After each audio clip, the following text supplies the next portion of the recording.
We use words like a friend of God, or we use words like experience God, and I don't think that we really know what we're talking about. We're talking about a being, a vast, uncontainable, undefinable, outside of time being that we so flippantly talk about called God. Before time began, He was this vast expanse. I mean, you can't get outside of Him. You could go to the very edge of the edge of the edge, and still God is there. He is undefinable. He just is. And this is eternal life, to know this being. And the knowledge of God leads to the love of God. And Jesus said it. He says, if you know me and if you abide in me, you will love.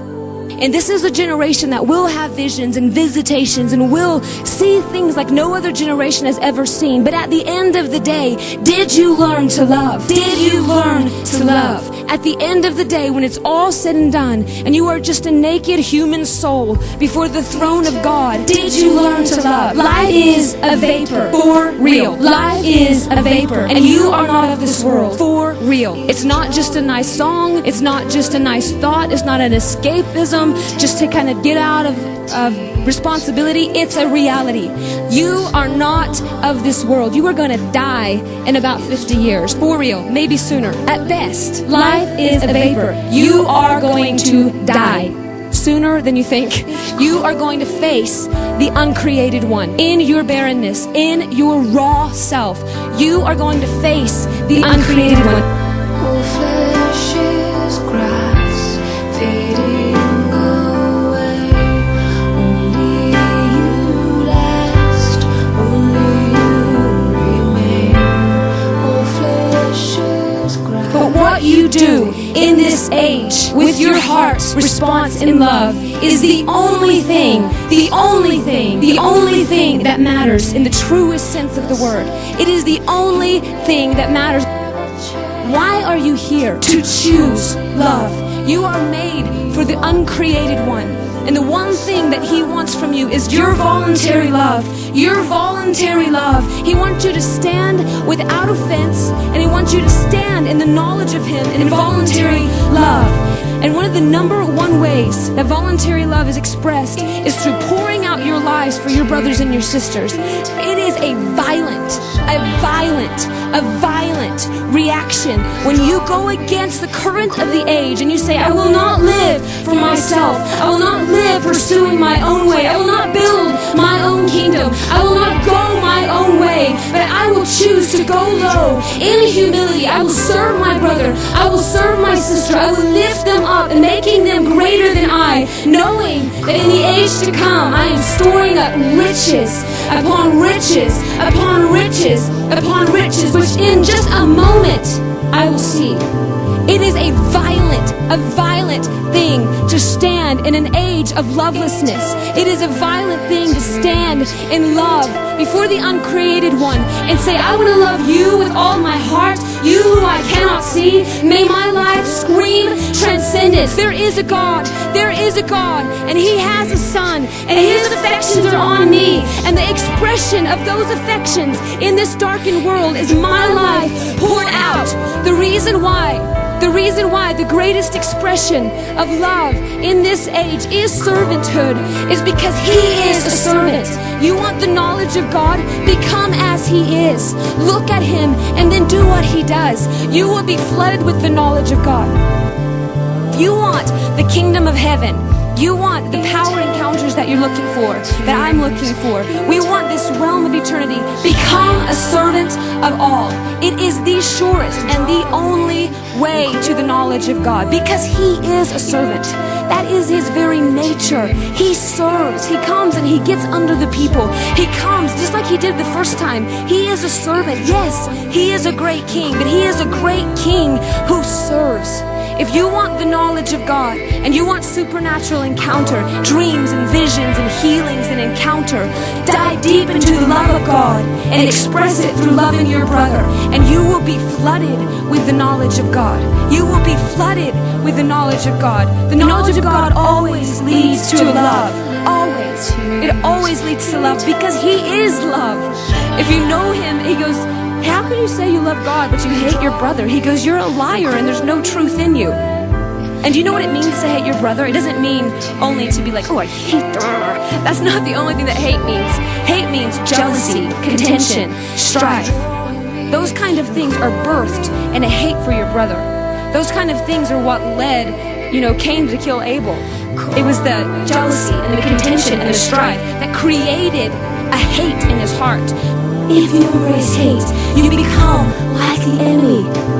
How many of you have read Matthew 5, 6, and 7, the Sermon on the Mount? Christianity 101. He says, turn the other cheek. He says, love your neighbor.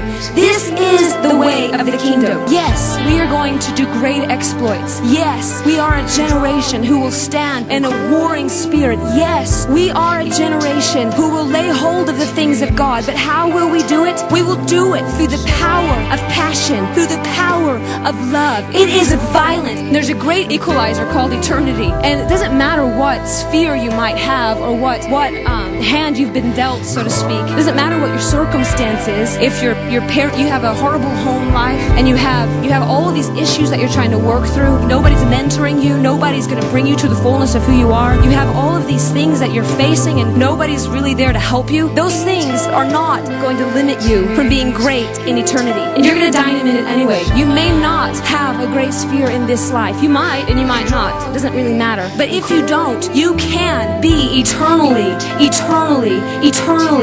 wealthy. You can be eternally great. There is an invitation that the Lord wants to give you in this hour to set your heart on a pilgrimage, not of this world. Set your heart on a pilgrimage to be great in eternity. You are going to be there in just a moment. You are going to be there in just a moment. And what you have done in love and service is what is going to stand in that day. Give yourself to the heart of God with a violence. Give yourself to the love of God and to loving your brother and your sister. And I promise you, in just a moment, when we step over that line and we stand in eternity, your wisdom will be justified. Your wisdom will be justified. It is the only thing that stands. It is the only thing that stands. It's what's done under the sun that is vain. When you do things as an end in themselves, they end. The only thing that remains is what I do before the uncreated one. That's it. And are we a people who are willing to give everything to the fasted lifestyle, to Christianity? There's no other way to be a Christian. It's Matthew 5, 6, and 7. Jesus himself said it. It's not an alternative way. It's not only reserved for a few. Now what it looks like may look different for different people, but it's not an option. If you want to live as a Christian in your generation and you want to make a difference and you want to make an impact, Matthew 5, 6, and 7 is the only way to do it. It's servanthood and it's love. Because he is love and humility is his nature.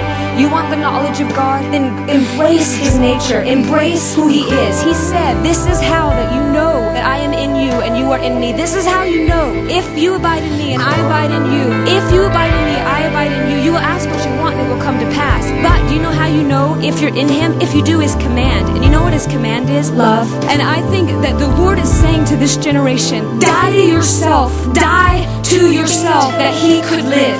Die to yourself, and you are having a ministry. Your ministry is to lay down your life. Your ministry is to live not of this world. That you want to be an apostle, you want to be a prophet, you want to be a great man or woman of faith, lay down your life. Lay down your life. Die to yourself daily. Pick up your cross and follow him.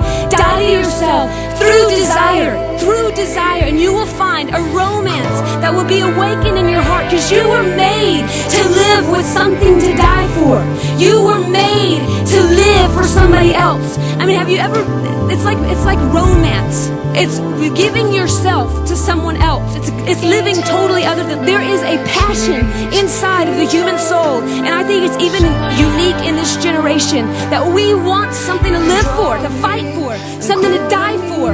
This is it. Lay down your life. Lay down your life. Lay down your life. And you will enter into such a divine romance. You will enter into the power of God like you have not known. But only when he can trust you.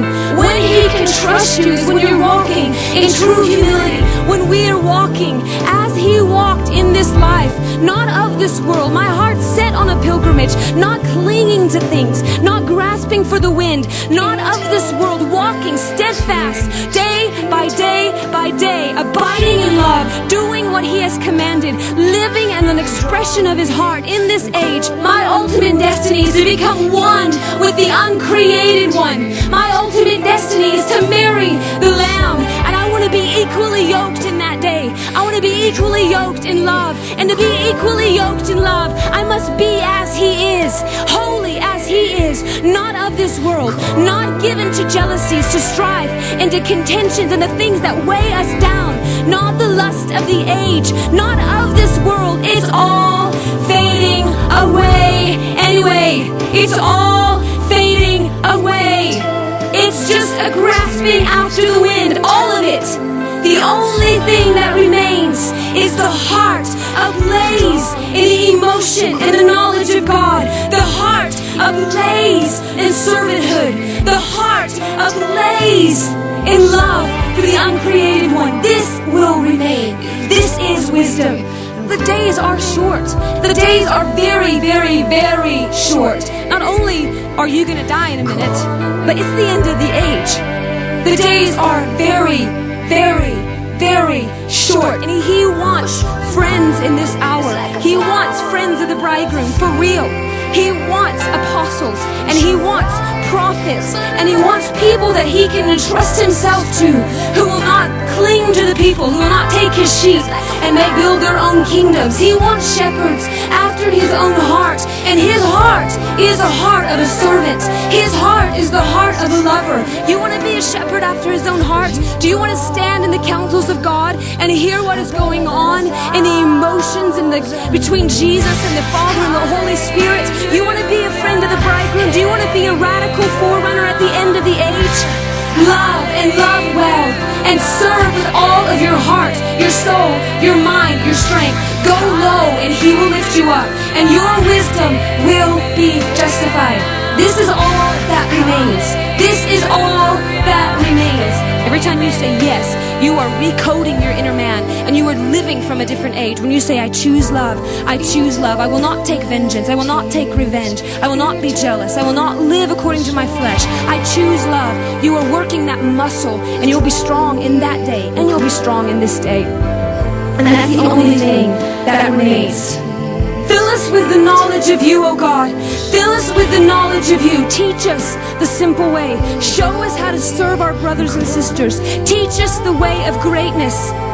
Lord, I ask that You would do what only You would do, and You would let a clear sound of the frailty of life and what is coming in eternity. Would You write it on our hearts, O God?